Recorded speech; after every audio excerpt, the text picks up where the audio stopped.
My name is Justin Buckley, and I'm here today with... Will Sloan. Sorry, I was in character as a werewolf. Yeah. Because it's Shocktober. Shocktober! It's still Shocktober. We may actually be in November, and we're talking about the scariest topic of all time. Let's say you are a supporting actor on the hit TV show Star Trek, and you want screen time. Well, there is nothing scarier than William Shatner. But I wanted to talk about William Shatner because I recently picked up Incubus on DVD out of a bargain bin, or the used section, and I was like, all right, can I find an excuse to talk about this? Well, William Shatner, as a leading man, he really starred in a lot of horror films, and I feel that we get to see him in a pure form in these pictures. Well, I didn't need a lot of convincing because I was very eager to do a deep dive into William Shatner as actor. Specifically in the horror genre, which he's done a lot of, although it's not the first thing I associate him with. Are you a fan of William Shatner? Absolutely. Yeah, now, course. I will say, I've never watched all of the original Star Trek. I've seen episodes here or there, but it was never one of my things. I never watched Star Trek growing up. I never really liked it all that much. As a child, I liked Star Wars because it had a lot more action. I watched a lot of The Next Generation because my dad did, but I can't tell you one thing about them. Oh, I watched a lot of Voyager because that was my dad's favorite Star Trek because I believe was probably playing around the time. My dad also loved Star Trek. He saw every episode of every Star Trek, pretty much up to and including Enterprise. And when my dad was dying of cancer a couple years ago, one of the things we watched together was the first season of the Shatner Star Trek. So I have fond associations with it. I've come to like it over the years, but it was never something that I grew up with. Shatner, for me, has always been a pop culture figure that I never had that much interest in. I probably had the general consensus that people had in the late 90s, early 2000s. Bad actor. He's a bit of a joke, a ham, if you will. Right. Now, we're not here to say he's not a ham. I think he is. But as an actor, that is his strength. That's what makes him compelling and also interesting. Well, I'll also say before we go forward that one of the things that has defined Shatner in my mind is some years ago I watched a documentary he made in the early 2010s, I think. The Captains. I got this as a Christmas gift for my father, and we watched it, and I was deeply compelled by it because this documentary, if you've heard of it, you know that it's Shatner going around talking to all the people who have played Star Trek captains.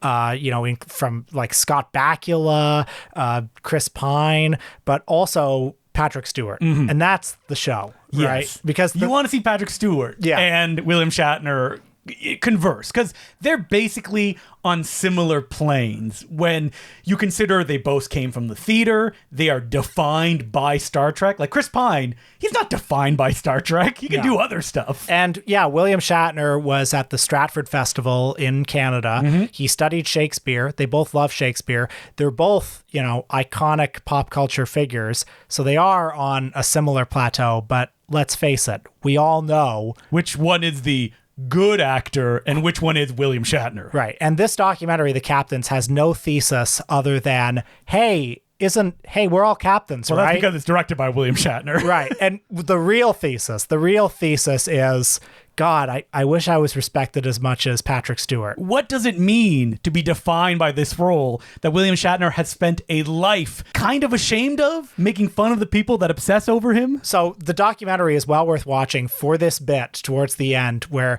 he's there with Patrick Stewart, who is treating him as an equal, which, it obviously touches him deeply. And Shatner is thought out enough to launch into this seemingly 10-minute monologue where he's just rambling about how people would come up to me on the street and say, "Beam me up, Scotty." And I would wonder, are they joshing me? And he would talk about how Nimoy got more respect and all this and that. And Patrick Stewart goes, I know that when I die, even though I've played Hamlet, Macbeth, Shakespeare, Beckett, I know that the first line of my obituary will be that I was Jean-Luc Picard, and I couldn't be happier. And Shatner replies with this is the gift that you have given me today. It's And I'm sure he's It's doing awesome. it. You were raising your arms when you said it. His eyes are all watery as he now looks like a 93-year-old man. Oh man, two hams just going at it. And I love it. And I think Patrick Stewart is right to give Shatner that. Like, Shatner, I think, deserves our respect. Now, we should say, Shatner, according to some actors that worked with him, an egotistical man, undeniably. Hey, I don't have to have dinner with him. No, although I would. Oh, yes. And he would be like, shut up, you. Have you ever heard the outtake of him doing like narration for something? No. And the person's like, can you do it a little bit like, you know, like Shatner-esque? And he just goes off on them. Oh, man. And he's like, all right, and I'm just going to do it once. This is what you get. And then I'm moving on.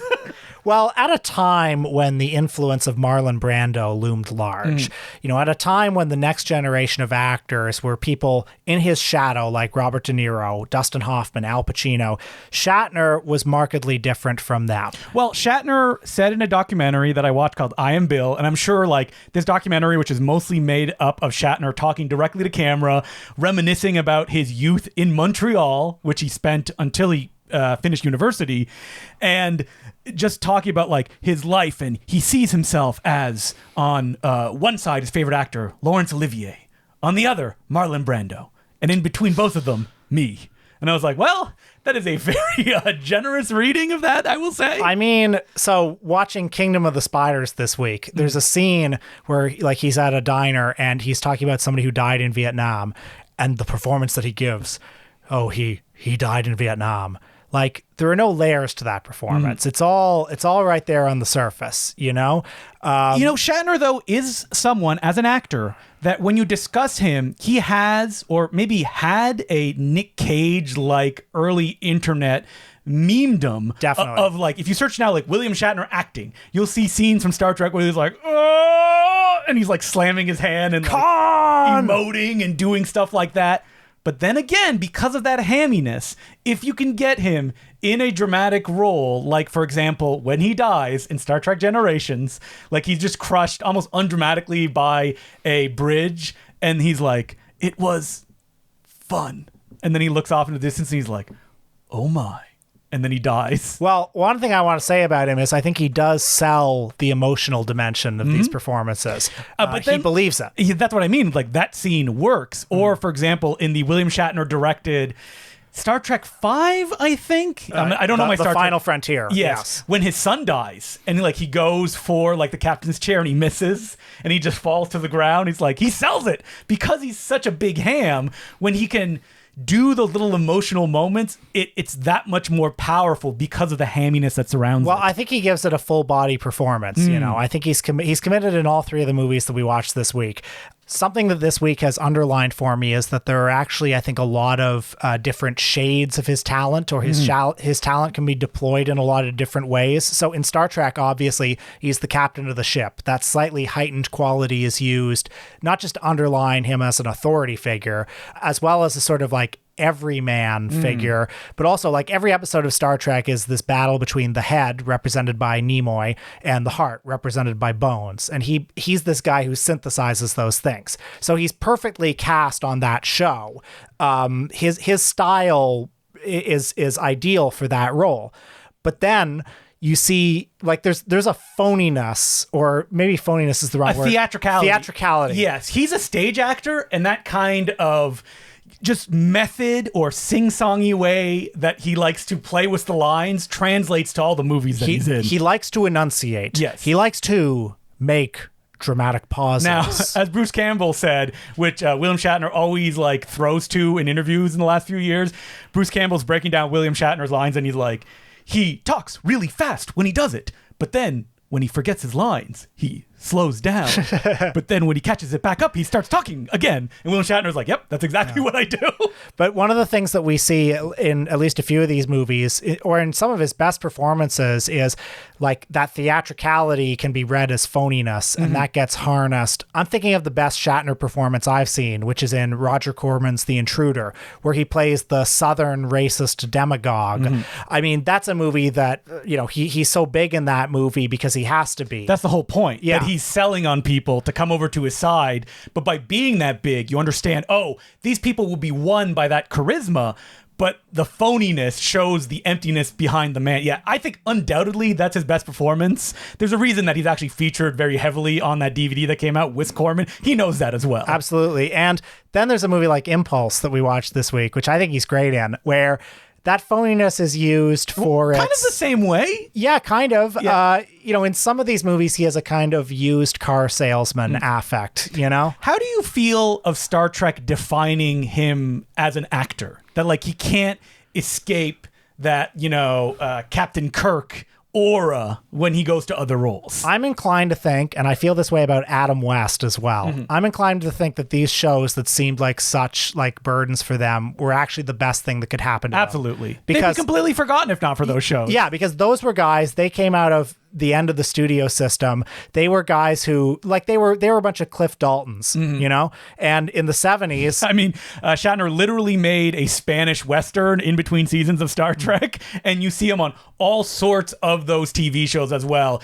Twilight Zone. Is it Thriller, the one that's hosted by Boris Karloff? Yeah, that's right. In an episode called Grim Reaper. I don't think in the decade of Robert De Niro and Dustin Hoffman, these guys would have survived or would be remembered. However, what I will say is we're doing this episode not about Tab Hunter or Rock Hudson. Yeah, people who were forgotten. Yeah, and God love them. I like those guys. Yep. But Shatner endured. And like when you think and of kept reinventing himself. Yeah, when you think of William Shatner, you think of like, the Star Trek guy who became a joke. And you're like, wait. He had like a multi-season run on TJ Hooker, where his character was the complete opposite of his Captain Kirk character. And then he reinvented himself later on the David E. Kelly show, Boston Legal, and then The Practice, or the other way around, where he won Emmys. That's right. But those shows, because of the nature of culture now, are kind of forgotten. And the stuff that came before, during the monoculture, that's what's remembered. But, he's still a presence in our lives. It seems like every couple of years he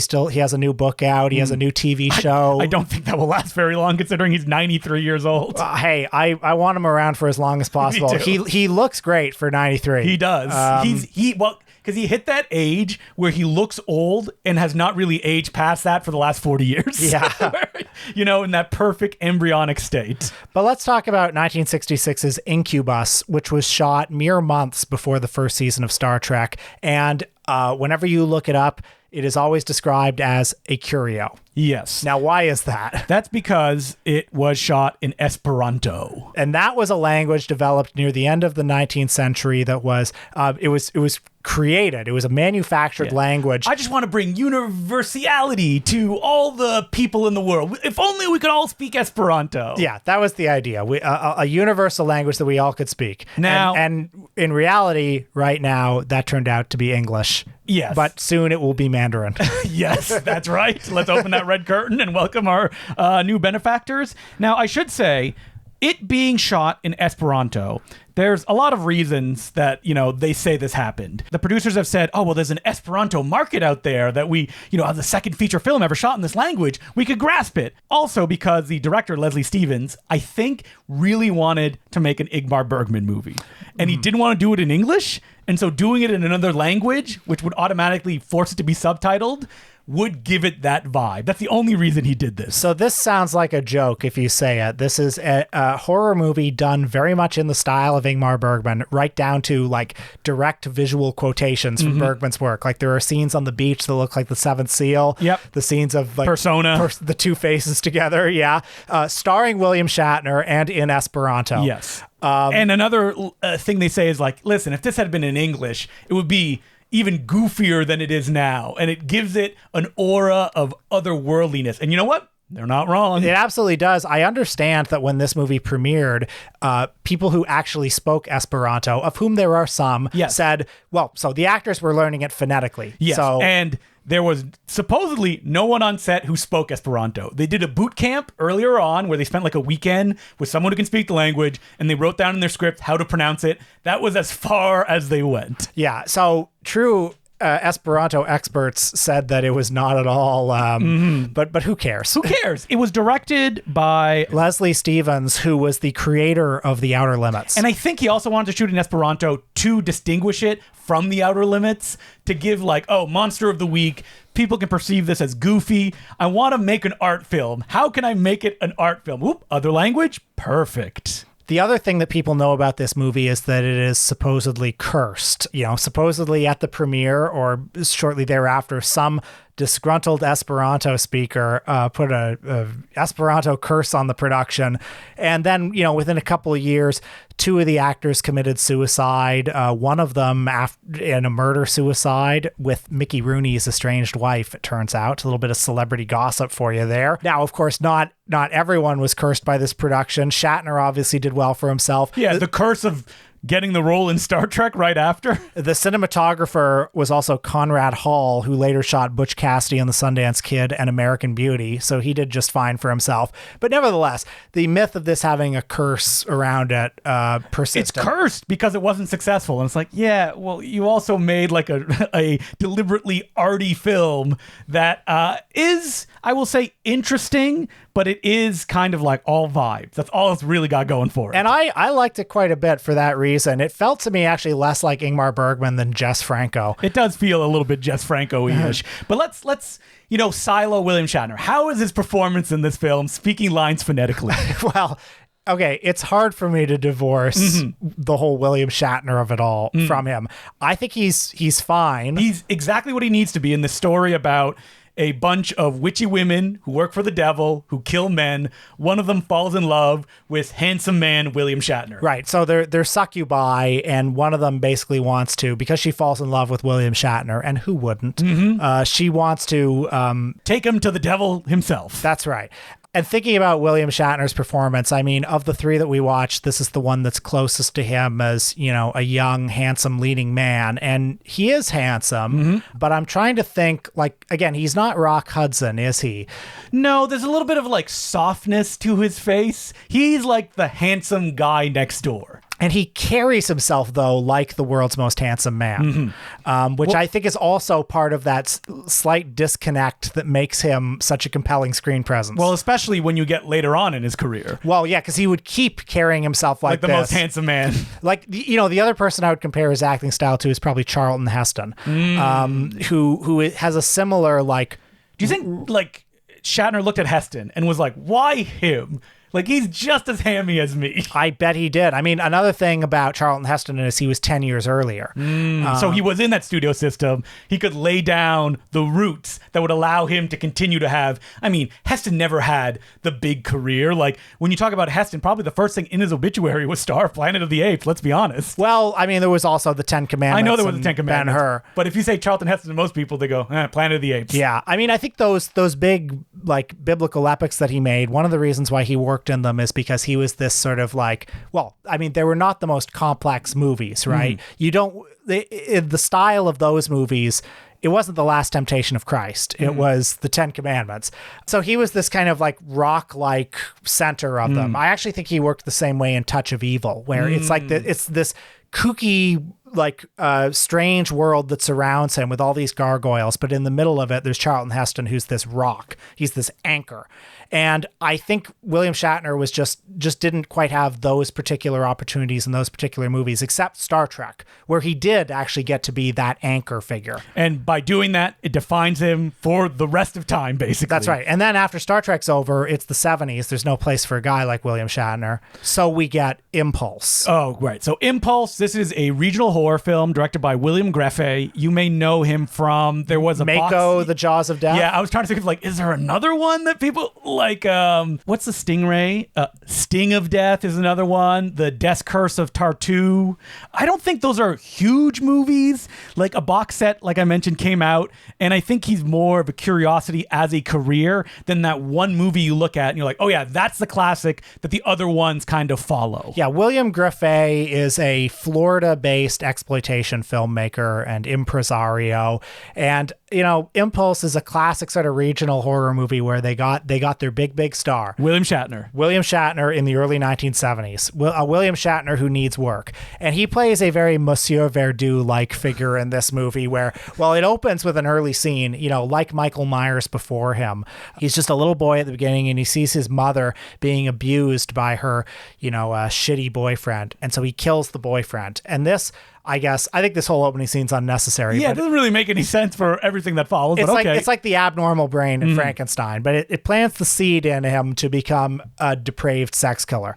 And so the rest of the movie follows him as he woos a woman and her young daughter who witnesses Shatner commit a murder, but no one will believe her. Basically, he grows up to become this gigolo figure who seduces wealthy older women, steals their money, and then kills them. Now this is Shatner in the perfect place at the perfect time as an over-the-hill guy who thinks he's still cool, thinks that he can still do it, and he can woo people. People find him charming. So, yeah, and I think he's perfect in this movie. I mean, it's a big performance. Oh, yeah. And I love that about it. There's a scene where they're at a park and he runs into somebody with balloons and he's like, you fat, I'm going to ground you up into dog food. And then he goes back to just being normal Shatner. And I don't want to just sound like I'm describing William Shatner as this found art object in this movie. Because no, I think he's doing what needs to be done in this film. Yeah, because he lays on the superficial charm in a lot of scenes. But there's a thin line between superficial charm and being the most horrible person in the world. Now, as the movie goes on, he does lose his mind, and he just, like, you can imagine the director being like, I'm not going to ask him for a bigger one, because I don't think there's a bigger one. At one point, he's like, give me the money, just shaking as the camera zooms in on his face. How do you like his clothes in this movie? I mean, I have to wonder, like, how conscious is William Graffet of how bad these clothes are? I mean, it's the early 70s, so probably not that much. I mean, these plaid suits that he's wearing are exactly like they seem just a little too small for him, and it's exactly what this guy would be wearing. This over-the-hill, like, used to be handsome guy who's seducing older women for their money. I will say that clothes and performance was a big inspiration on Charlie Roxburgh and Matt Farley's Freaky Farley. Oh, I'm sure it was. It was. That's why at one point, I believe he has a striped shirt in the movie, and that's what they looked for when they dressed Matt Farley in his, like, main costume. I'm mostly just impressed, in addition to the quality of the performance, by the fact that William Shatner brought it. Yeah, because he could have just phoned it in. Yeah, I mean, this is, this movie isn't so hot. No, it's kind of like formless and all over the place. It gets a little boring at times. I mean, hey, I love that Harold Oddjob Sakata is in there, and it has a great death scene where he's chased through a through a car wash. Did you know that William Shatner saved his life? There's footage of it too, of like when he's hung. Something went wrong and he actually started to get hung, and William Shatner is the one who noticed and ran up and grabbed his legs and held him up. Wow. Okay. George Takei, Leonard Nimoy, wherever you are, I hope you're listening to this and you know what a good man this guy actually is. And people claim that there is a scene where William Shatner is having a breakdown and he lets out a fart that the audio picks up. Watch it for yourself. You be the judge. I missed it, but yeah, play it back, back and to the left, back and to the left. Back into the left. Just search it in YouTube. You'll be able to find it. This is also a film that I think this defines William Shatner's entire career, which is at least up to a certain point, he would take on any job that was offered to him and give it his all. I mean, the first part will always consistent throughout his career. Yeah. Just like, if you show up with money, William Shatner will do it. But like in the 70s, he's an actor. Like he wants to act on stage. When he was at Stratford, was the understudy for Christopher Plummer, and he actually played Plummer's role when Plummer got sick for a while. Oh God, I wish I had a time machine. To see that on stage. Yeah. And so like he will always give it his all, even though you feel that fragility, that he is considered a joke in every role that he appears. So, like, why do you think he's not, and I'm being very imprecise here, why do you think he's not a better actor? You know what I mean? Like, he's too big. Yeah. I think that's what it comes down to. That because his life was defined by his role in Star Trek, which is in and of itself goofy, and that he is playing very big in it, and that is how he acts. But he was like that before. I know he was, but that is the defining thing in his life. And because it's so goofy around that, I think that kind of haunts all of his performances. Well, in the last 25 years of his career, like ever since the David E. Kelly stuff, he's like really, like he's been silly. Yes. And mind you, so has Robert De Niro. Yeah. But like he in particular. But like, what is the difference between Robert De Niro and William Shatner? Is that what you're getting at? Well, yeah. I mean, I don't think you've got a Killers of the Flower Moon in William Shatner. You know what I mean? Did you see him playing the Robert De Niro role? Actually, maybe I could see him playing certain scenes. Well, because, the scenes where he's big. Yeah, where he's big. Can he play small though? That's the question. Is there like movies out there where William Shatner like does the like close to the vest, you're going from big to small. Like there's little moments, like I mentioned in Star Trek Generations. I just think I see him working a lot. And I think Priceline. I think there's in his acting. Oh. Yeah. You mean he's working a lot, like I he's see breaking the down the gears. script. Yes. And I he's think trying to find the like most roller coaster way to deliver all the lines. Yeah, but like I think of the Columbo TV movie I saw where he's the villain. And he's like, Columbo wants to ask just one more thing, and Shatner's like, I will not wish you a very pleasant day. And yeah, like can he do a really internalized performance? Because when he does a performance, it's all over him. But is it because that's what's asked of him? Maybe. Because so you see some old Shakespeare plays that he does, and he's doing it in the way that he always acts. But I feel that energy works actually kind of well in the Shakespearean performances that he's doing. I mean, what I'll say is in all these movies, I buy him. I buy the emotions. I buy him within the context of these movies. So you don't see him as just like William Shatner giving a big performance. I definitely see that, but I don't just he's a see character. Him. Like, yes. I think in Impulse, for example, I think he's legitimately great within the context of that movie. And yeah, I guess I'm just wondering, because he cares so much about acting, he studied acting, he is an actor. I guess I'm just wondering why he's never, at least I've never seen him do a performance that goes that next step, and why did he never become Marlon Brando? That's the question you're asking. I mean, it may just come down to the fact that he would take any job that was offered to him, and if that lowers your cachet at a certain point in your career, that defines you for all time. I mean, he's in Judgment at Nuremberg. In a supporting role, and it works. He's good in that. You don't think it's William Shatner. I completely forgot about that. Yeah, he's good in that. But is that the thing, is that William Shatner, because of the way his ego is built, he doesn't want people to forget about him. That when he's on screen, he wants to be the center of it. I mean, many of his colleagues would suggest that is the case. I mean, Galaxy Quest, amazing movie. Tim Allen plays a William Shatner type, and Star Trek cast member said, yes, that is William Shatner. He just nailed it perfect. That's exactly how he acts. I also love in that movie that Alan Rickman is the Leonard Nimoy role, which adds an interesting meta element to it, because obviously Alan Rickman's more talented than Tim Allen. Oh, I mean, that was what happened on set, that Alan Rickman was like, look at this dumb fool. Like at one point, Tim Allen had to do like a dramatic monologue, and he finally did it. And he's like, I gotta go to my trailer. I can't take it. And Alan Rickman was like, he just discovered acting. Like something like that. That's so funny. Yep. No disrespect to Tim Allen. Loved him in that movie, but yeah. Why did Tim Allen not, I guess the thing that Shatner never did is he never positioned himself early on enough as a comedian.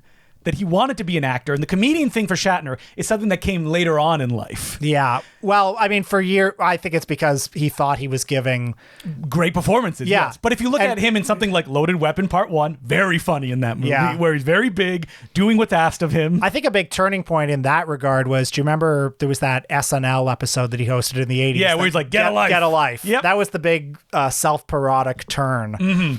And so we did watch one more movie, Kingdom of the Spiders. And I think this is interesting because it's Shatner. He's not as big as he is in, for example, Impulse, or what we know him for. And this is the movie that really spurred some of these thoughts in me, because it's the most, I guess, naturalistic of these three performances. It's the most down-to-earth one. It's the reddest performance. He is very red in this film. I mean, in fairness, he is in the hot sun of rural Arizona. But like the second he showed up on screen, I was like, my God, either put down a bottle or put some sunscreen on. It's one or the other. Yeah, so again, this movie takes place in Arizona. He plays the local veterinarian who is investigating this strange case of mysterious sicknesses and deaths in livestock in the area. They seem to be contaminated with spider venom. And there's a lovely arachnologist, whatever who shows up in town, yes, who says it's a spider epidemic. And there's the farm that Woody Strode runs. It's a real like ensemble disaster movie type thing, where it seems to be the source of all this. I mean, basically what you need to know is that the spiders invade. Spiders are everywhere. Spiders not up, down, giant, left, right, just little spiders, and lots of them. And the chief novelty of this movie is that there are lots and lots and lots of spiders, real spiders, all over the actors. Yes, for real. There's a scene where William Shatner is attacked by the spiders, and he's like, there's like that scene. He's like climbing up the stairs. I loved him. I loved him in this movie again because whatever I may be saying about him as an actor, he sells it whenever he's on screen. You believe the internal logic of every scene because he believes it. But he also feels like a washed up guy who ended up in this small town that dreamed of more. Oh my God, yes. And that's what I think makes him interesting as a character. Well, he carries himself that way. He carries himself, with his cowboy hat and his like tucked in shirt. But like, I'm a cool guy. Yeah, as the coolest fucking veterinarian in this shit town, you know? And that's only so cool. Yeah, and I think that's why it works. I mean, it may not be the intent of what he's trying to do. That makes me wonder, like, all right, William Shatner in On the Waterfront. Oh my God. Would that work? Because it's about a washed up guy who used to be like cool. I could have been a contender. Yeah. Or is there too much artificiality there that it's impossible? Because the baggage would have to follow him. I would give anything to see that. Get him up on stage on Broadway. I would love to know. An elderly William Shatner doing On the Waterfront on Broadway. Well, this is another thing. Like, what if he had been given a really good movie role like that? What if he had been given one of Marlon Brando's roles? I mean, you may say The Intruder is that. Yes. That it played that plays to his strengths. It does, and that movie made no money. Yeah. And that's why Shatner almost seemed to be like, okay, well, I won't be doing that then. But yeah, like On the Waterfront or God, Don Vito Corleone. Like, what would one Could of he? these I don't. Did he have that? I don't know if he could do the Italian voice. Like Marlon, William Shatner in Last Tango in Paris. I was gonna say Apocalypse Now. I can see it. What would it be like? Oh my. Okay. Here's. I know people are laughing at us right now, but really, Marlon Brando in Last Tango in Paris. Well, what is the difference between Marlon Brando and William Shatner as far as big performances go? So what I would like to see, I truly wish we got Shatner's Last Tango in Paris, because what we didn't get from Shatner was him completely letting go. Him like letting himself go there.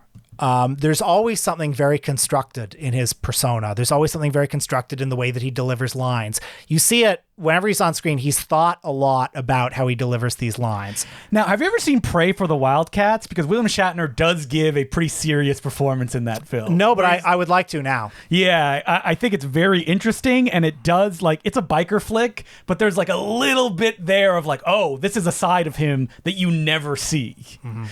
So I wish we had gotten more of that. I mean, he's 93 years old. We're not gonna. Why don't Paul Thomas Anderson give William Shatner a call? I'd love one last great role. Because I feel like he had that in him, but many factors, him looking for money, him taking any role that would come his way. I mean, being a guy who was on Star Trek, that failed. And I mean, the myth he likes to say is that like after Star Trek, he had no money. Like he was like living out of his car, basically. I'm willing to believe that. I believe that as well. And then when other stuff came about, he'd just be like, yes.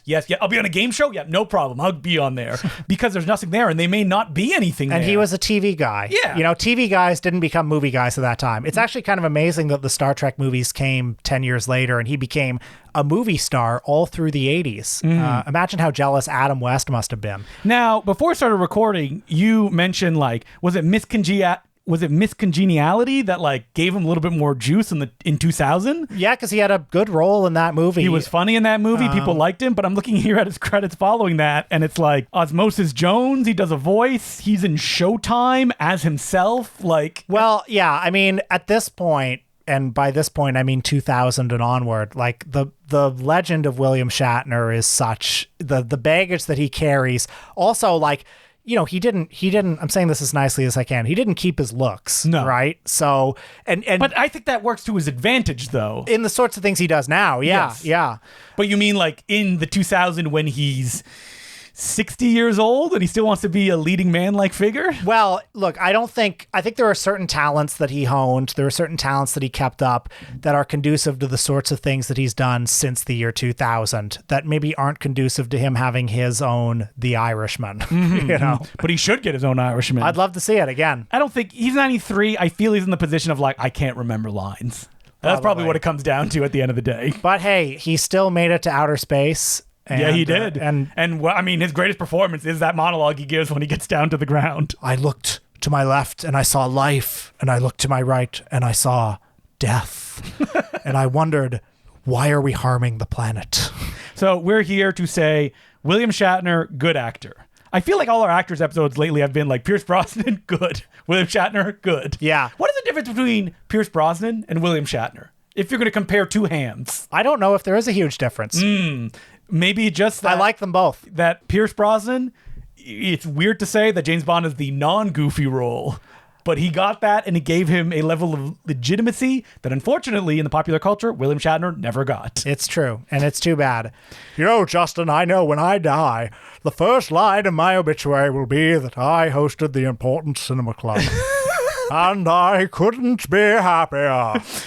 In that documentary, I Am Bill, there's a great story that Shatner says about Laurence Olivier saying his Oscar speech when he won, I think, an honorary Oscar. Have you seen that? Yeah, clip? I have, because I think he forgot his speech, and so he just started saying Shakespearean quotes. He starts riffing, but he was just doing it in such an eloquent way that people were like, "Yes, yes." It cuts to the audience, and you see Dennis Hopper going like, "Oh wow." Yep. And Shatner's like, "I love this." That it doesn't even matter what he's saying. Pure bullshit. Just the way that he's saying. I love that. Yeah. All right. As per usual, you can send us letters at importantcinemaclubpodcast@gmail.com. And our first letter is from Callum. And he goes, "Hey guys, relatively new listener here, but I can safely say I'm a fan." Whew. I was worried there for a second. There are lots of people who were relatively new listeners who stopped listening because they didn't like it. I have 2 questions for you regarding the Three Stooges and Godzilla. All right. Please, yeah. Here we go.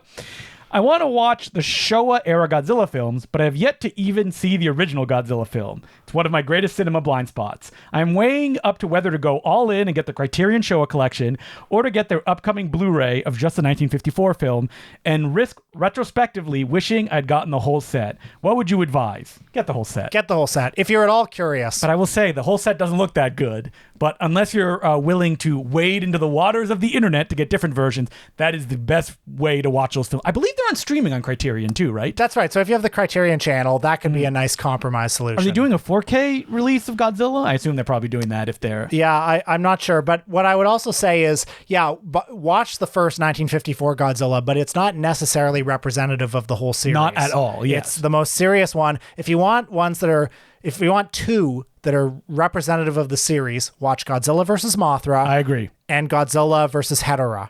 Yes. The smog monster. Oh, versus smog. I mean, that one is it is actually a bit of an outlier at times, but I'm suggesting it because it's goofy. I will say, yes, that it is the extreme of that style. And then watch Godzilla's Revenge. And then, watch all of them. That's a clip show. It has all the best parts in it. Watch all of them repeatedly. I would almost say watch Godzilla's Revenge after those 2, because all those scenes are fresh and you get to see them in other movies with better stuff around them. Oh, man. Well, I say better stuff. Godzilla's Revenge is nothing but the good shit. I love Godzilla's Revenge. You've got that poor little boy, that latchkey kid, and the friendship that he has. Hey, how's it going? It's me. And watch Godzilla's Revenge dubbed in English. That is the correct way to watch that movie. Also known, Manila. Also known as All Monsters Attack, by the way. Second question.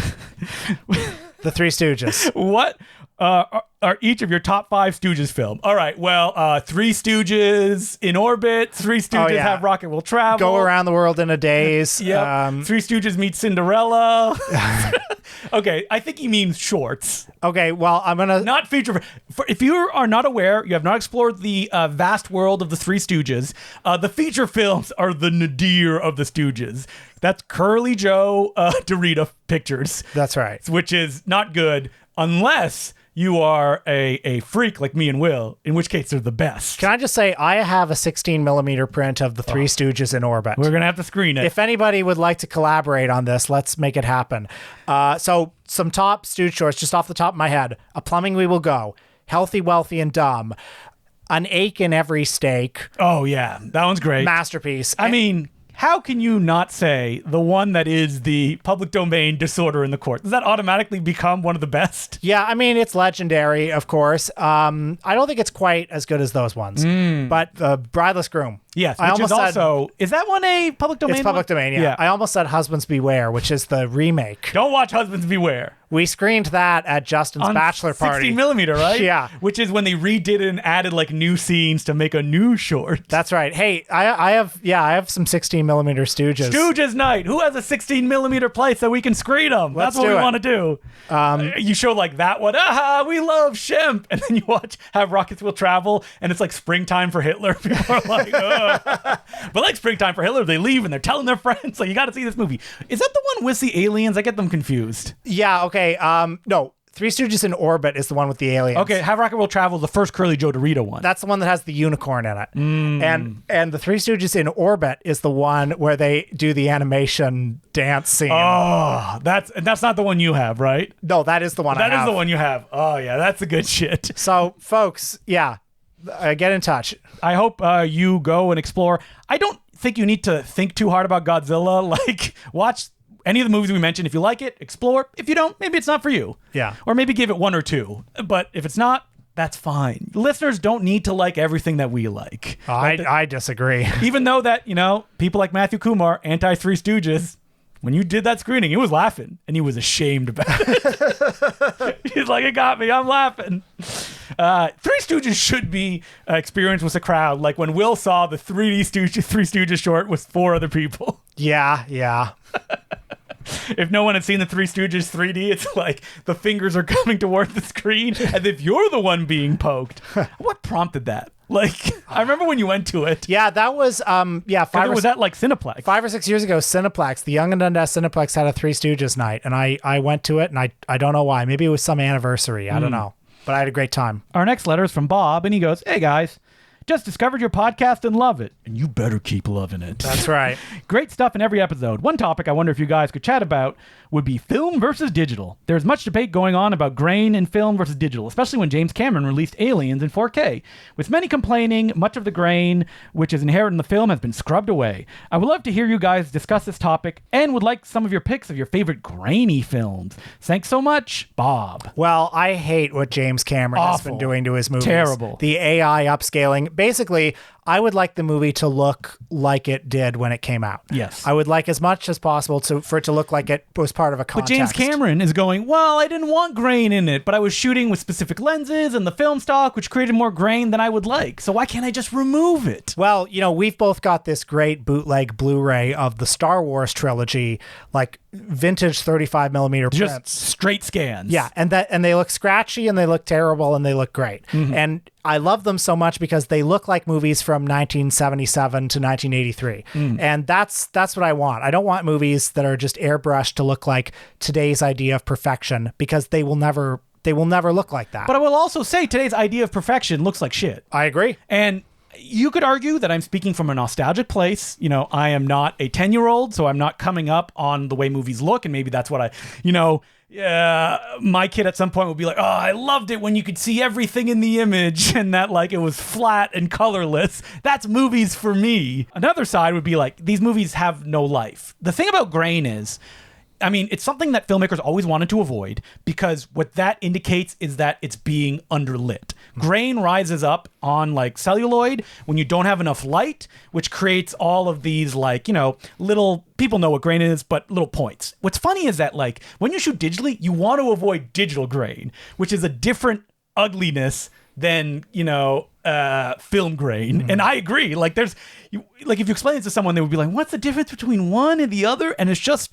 the idea of like life on the image, that like grain feels alive in a way that if you would explain it to someone who'd never seen it, they'd probably go, that sounds bad. Like, wouldn't you want to see it? You don't see grain in real life, so wouldn't you want to see it crystal clear? The best cinematographers use it as part of their palette, mm-hmm. or did. Like, I'm thinking of Vilmo Zsigmond on any of his movies, but especially McCabe and Mrs. Miller. Like, that's, if you're asking me my favorite grainy movie, that's probably it. And the thing about grain is that, like, when you watch classic films that have not been scrubbed of like the grain, like any Vinegar Syndrome, pause it, it will look wild how grainy it is if you like zoom in. And that's kind of beautiful. It's almost like the idea of a mosaic being like built up on screen in front of you. When you strip that, when you make it digitally and clean and flat, it just doesn't have any life. Like, there's a reason that there is a novelty. Like, someone was asking this recently in the Discord, like, how do I convince someone to see a 60 millimeter print of something when they go, I could just watch it at home? My argument would be, you're going to see an experience that this is the only time it will exist in this form, because by this film passing through the projector, this light just hitting an image, it is changing it. Maybe it's scratching it. Maybe, the light will be dim or high, but this is an experience you will only have here. And you also, the difference between doing it at home, you are experiencing it with a group of people that if you're seeing a film projected, they want to be there. This is important for them. And that's why you go see a film projected on film. Well, I remember at your bachelor party when we showed that print of Husbands Beware, Yes. the Shemp Three Stooges movie. I'd seen that movie for years on VHS.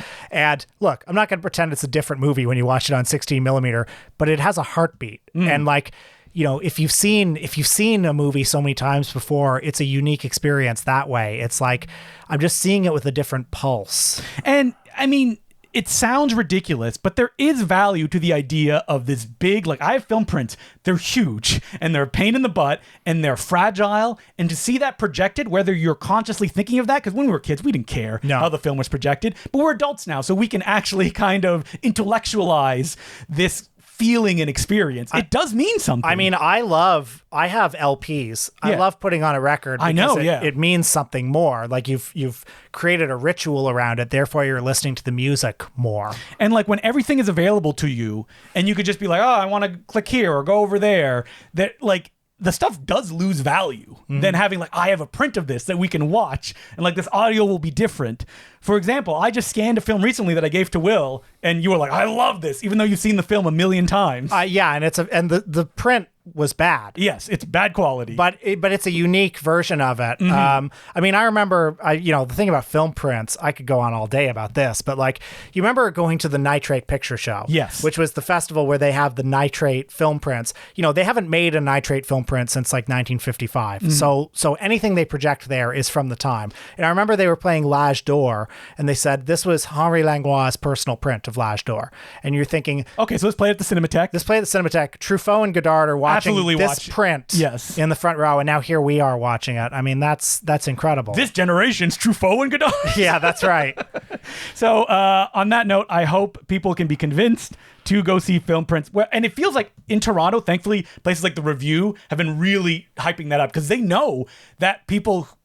I'm very curious to know, like young people that are 10 now, will that have any value down the road? I'm curious. I mean, all I know is whenever something plays on 35 millimeter at the Review, it's always sold out. It's always sold out. I mean, I'm going later tonight to see City of the Living Dead on 35 millimeter there, and that's a movie where there's so much texture in that film, like the gore, the sense of just musk and mucus and swampy water and grain. Actually, he's another of my favorite grainy filmmakers. Oh, he's such a grainy filmmaker, too. I think of even like his non-horror films like Conquest. That film is grainy as hell, and I love it. That fog on screen and this kind of like dreamlike unknowability. Man, you remember we went to see The Beyond a few months ago on a 4K restoration, and it's good. It's fine. But, on a print. I love it. Ugh. I was thinking about City of the Living Dead going tonight, too, and I was like, well, number one, something may happen. Something may happen today. One day passed. And number two, I'm like, I think I've seen it 2 or 3 times on 35 millimeter. So have I. It's like one of the ultimate, like going around and watching that film. But yeah, if there's, again, I mean, we don't need to. That's the one thing.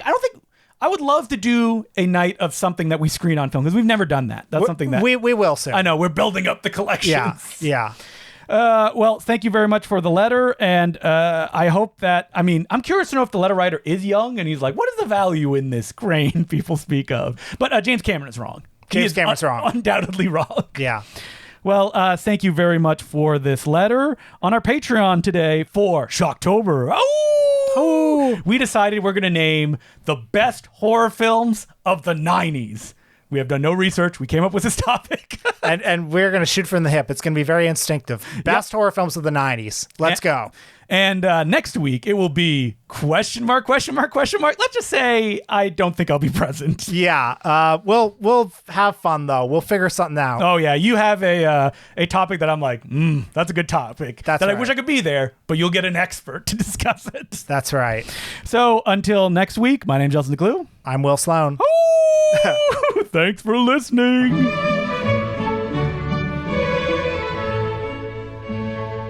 As per usual, I would like to thank some of our new patrons who include Max Lopez, Sophia Johnson, Trav, Parissa B., Darren Caudle, Joe Blevins, David McCarrison, Ray, and Spencer Matson. Thank you very much for all becoming patrons. We could not keep doing this without you. No, I didn't get my hand caught in a mousetrap. That was just an attempt at a Shocktober flavored ending to the Patreon name thing. Woo! Well, it was a big mail day for me the other day. I got my big box set of Caligula. Caligula? What is it called? The Ultimate Cut? Yeah, the ultimate box set. And there are several different Caligula releases. Unobstructed View here in Canada has one that's coming out soon. Yep. But let's be honest. Some controversy around it. The Australian controversy around Caligula. Yeah, who cares? Who right? cares? But so I've got the Australian one, which is a big brick-like box that has a whole book that has the screenplays. Yeah. It has I can't believe you bought the Caligula box set. Because I did too. Oh, Will was like looking at it as he was talking because it's on my shelf over there. Yeah. So, Caligula, a film that I don't think either of us like that much. No, I don't think anybody likes it that much. No. I was drafting a tweet, which was, but I couldn't find like a non-mean way to say it, being like, you should speak to someone if you watch all 5 cuts of Caligula that are included on this Blu-ray. I'll tell you about my history with Caligula. I've seen it all the way through twice. I saw it at U of T. That's where I saw it too. I probably saw it with you. Yep. Yeah, it was novel because they got a Blu-ray projector. So it was the first Blu-ray they ever projected. Was that the first Blu-ray? Throw that Blu-ray projector in the garbage. And at the time, that was the selling point of the screening. It's like, we're projecting a Blu-ray. So I watched Caligula after years of hearing about how terrible it was. And I remember watching it and thinking, this isn't so bad. It's got some interesting things in it. And then 6 or 7 years later, I remember sitting down with my good friend Luke Savage of Michael and Us, and we were like, let's watch Caligula. And I'm like, I remember it being kind of good. And played it. It's not good at all. It's not good at all. So it goes to show how much expectations play a role. I feel like we did a Patreon episode on Caligula. Oh, maybe I've seen it 3 times at some point. But I will say Caligula is interesting because of everyone that's involved and what it's not. That's in right. the fact that there's like no real version of Caligula, whether it be the Gore Vidal script, the Tinto Brass version that he wanted to make, or the Bob Guccione. That's right. Penthouse version that has the hardcore inserts.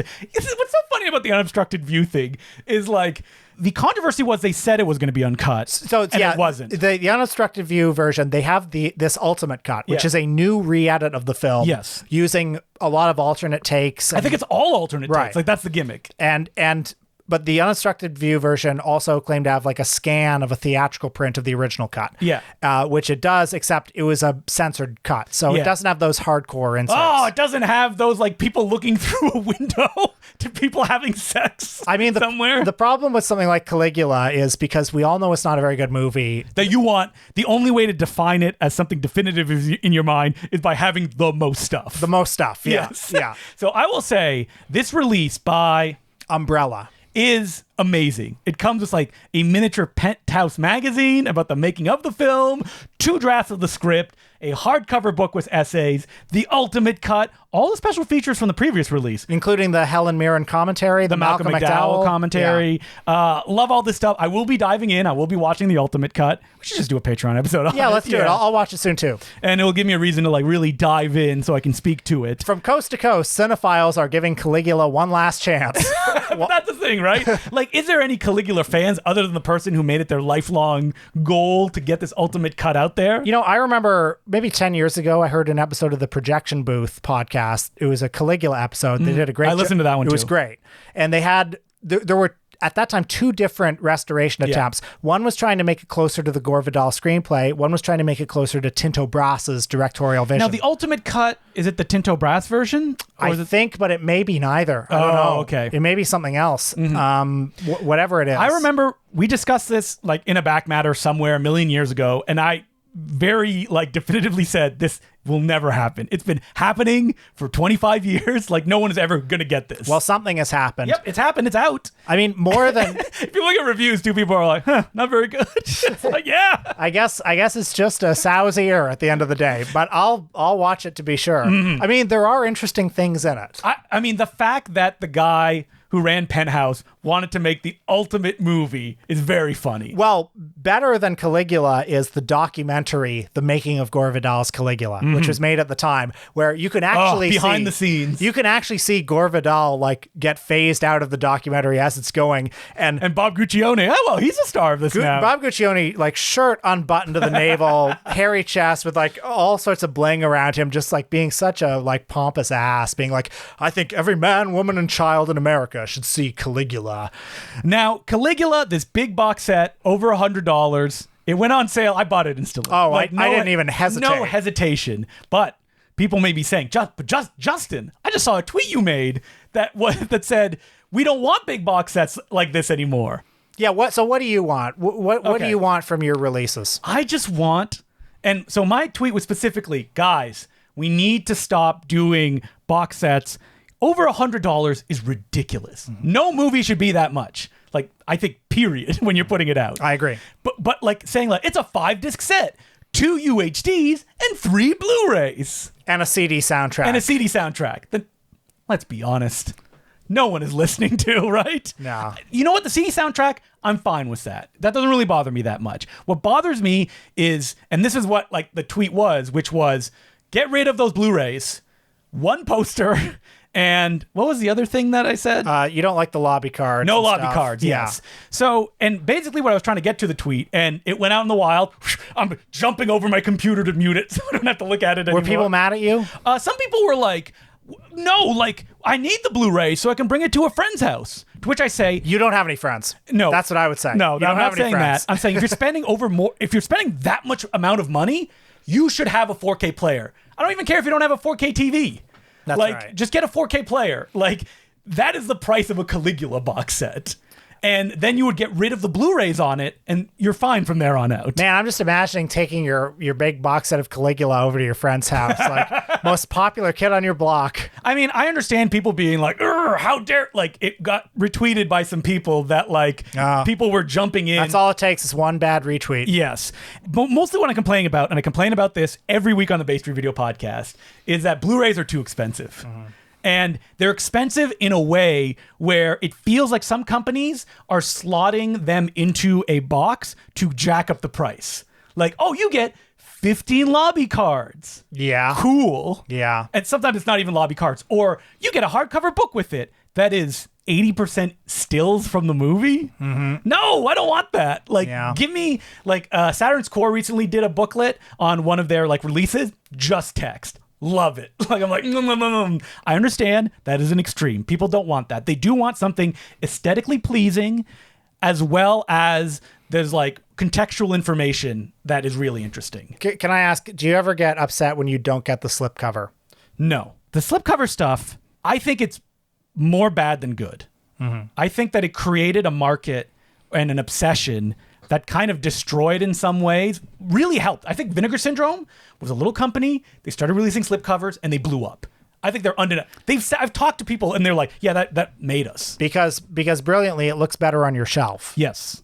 And that's what it's all about. But at the same time, it's not worth $10. I agree. And that is the markup that's on them. And that's what I kind of bristle at. And also, as good as it looks on your shelf, it doesn't look good to any normal person. No. They come over to your place and they look say, and they go, cool. Why do you have Blu-rays? Yeah, exactly. Haven't you heard of streaming? But isn't it enough for you to look at it and it looks nice? Yeah, for me, yeah. Like, I remember, like, Mark Hansen would be like, oh, we're out of the slipcover. And I was like, oh, dang. Oh, well, I'll just buy the normal Blu-ray. Never think about it again. Like, because that's what it comes down to at the end of the day. And I think that, like, collections that are eclectic, have a lot of different stuff, are more interesting than an aesthetically pleasing thing. Like, I recently changed one of my shelves, I think we talked about it a few episodes ago, from all of an aesthetically pleasing, like, hardcover, collection that is numbered to just a little bit of a jumble, but something that is more inviting to get me to watch stuff. By the way, Justin adjusting his shelves is probably the biggest thing that will happen to him this year. 100%. It has occupied a lot of his thoughts. There was a lot of thought put into it. Emily was like, Will mentions this more than you do. The fact of an upcoming thing. Is it because, Will, are you scared that you'll be replaced? I mean, I got a new podcast host. Goo goo gaga. I mean, look, Justin, when your livelihood is bound up in another person, of course you don't want them to have a child. No, I'm kidding. I was trying to get Will aside, and I said, Will, 3 dogs is too much. I could take you time away from me and you. It's like Local Legends Bloodbath is what is, yeah. Distractions. Yeah. Will, what is the limit for you when it comes to like big special editions? Like, have you stopped and go, I'm not getting that? That's something you've been curious about. Oh, absolutely. So just the other week when we were doing Dario Argento, I thought, I really like opera. I should have that. Oh yeah, because it's coming out. But it's $85. Again, 5 discs, and I think I don't like opera that much. No. That is, I mean, Argento is one of the like go-to like money machines. I recently paid a full $70 for Pat Garrett and Billy the Kid on Criterion. Oh, you're one of those ones. And normally I would not go that high. Yeah. But for that movie, I thought, yeah. I will say that movie, which is Criterion put it out, has been not selling well, according to a local video store. Well, so that is the upper limit it feels people will hit. Well, and I also bought it because I know that like a lot of work was put into it. And I know that it's a good package. Yeah. I guess that's what it comes down to at the end of the day, right? Is like, what is the work that is put into it? What can you get out of it? And people may think I don't like feelies. I love feelies, which are like little things that come with it. But I like them to be themed to, even if they're junk. Like, for example, Visual Vengeance, little troll dolls are featured in one of the movies that they're putting out, Despiser. And you can buy a special edition that comes with little troll dolls that have the name Despiser on it. I like that. That's funny. I said that $75 for Pat Garrett and Billy the Kid was more than I usually spend. Oh, but no. I clearly spent $120 on Caligula or something. So I will say that like Umbrella seems to have gotten into this. Everything is a special edition now from them, no matter what the movie is. I mean, yeah, Caligula is a special movie. I think Caligula is a special movie. Caligula is more than a movie. Yes. It's film school in a box. Exactly. Film school. What not to do. How did this get made? But will I continue buying these if there's a movie that I particularly am interested? Yeah, I'll hang my head. And I think the kid can go without food for a few nights. Remember that always. I was like, you got Caligula. It can hold you up. It'll be your pillow at night. That's right. Multi-purpose.